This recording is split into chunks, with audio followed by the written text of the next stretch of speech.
Imagine you're driving down the road and you suddenly hear a huge crash. There's sirens everywhere, and then you black out. And then all of a sudden, you wake up. You're in a hospital bed, there's a police officer outside, and you have a handcuff around your wrist. Now, this is what happens when you choose to drink and drive. Now, unfortunately, many individuals, they go out and they believe that they're invincible, and especially our younger generation, and they think it's okay to drink and drive.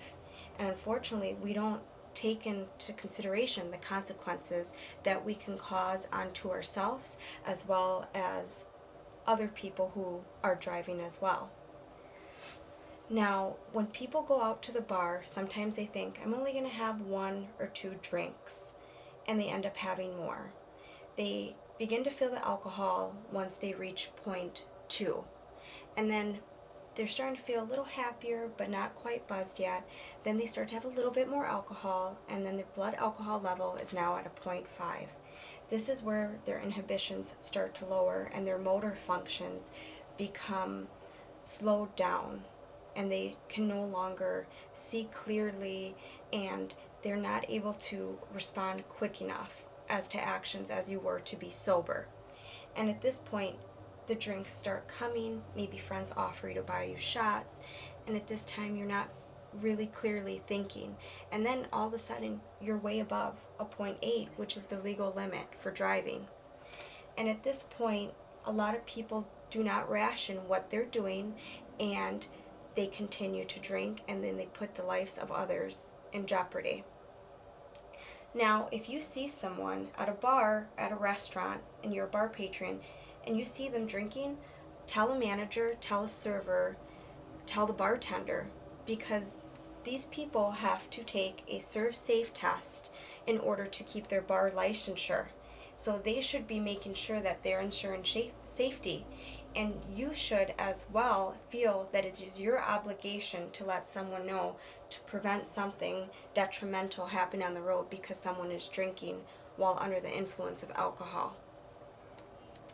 In 1997, my sister's best friend was on the road with her 3-year-old daughter in the back seat, and this happened in Milwaukee, Wisconsin on the home bridge on the expressway.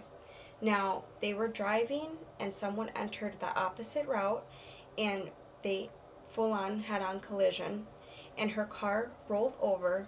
Now, at this point, I know she told me she blacked out. She woke up, and her daughter unfortunately passed away, but they were hit by a drunk driver. And this all could have been prevented had that person been more responsible as well, because people should only not think about themselves, but about the people that they're going to affect too while they make these irresponsible choices. And I believe since this happened to my sister's friend, it has brought a greater perspective into our lives to only advocate to stop people who are drinking and driving, and just to spread awareness so that people do not put their hand behind the wheel when they are impaired with alcohol.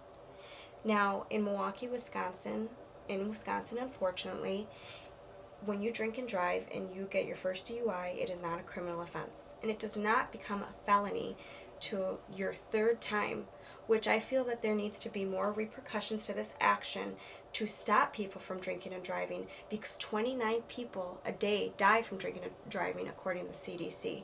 And that's 14,492 people who die a year just because of alcohol impaired driving. And this is very sad, and I feel like our policies and procedures need to change with our laws to make a better system that is safe and for a safe environment for people to be driving on the road.